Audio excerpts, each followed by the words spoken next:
ఊళ్ళో మీ అందరికీ మెదడు లోపల నరాల చిట్ని అవి జరిగినాయి అంటారు. అది ఎప్పుడు పోస్ట్ మార్టంలో తెలుస్తాయి అవన్నీ.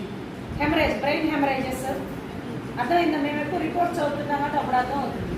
ఒక్కోసారి మొహం కూడా పాడవుతుంది, ఇది కూడా బద్దలైపోతుంది, ఒక్కొక్కసారి అది కూడా ఉండదు. ఇంకా రకరకాల లేండి. ఆ హెల్మెట్ అనేది స్టాండర్డ్ ఐఎస్ఐ బిఎస్ స్టాండర్డ్తో వాడి ఎంత ఉంటాయి ఎన్ని సుమారు helmets 2000. So we can effort కదా. 2 రోజులు రెస్టారెంట్ పోకపోతే సరిపోతుంది, ఒకసారి షాపింగ్ పోకపోతే సరిపోతుంది.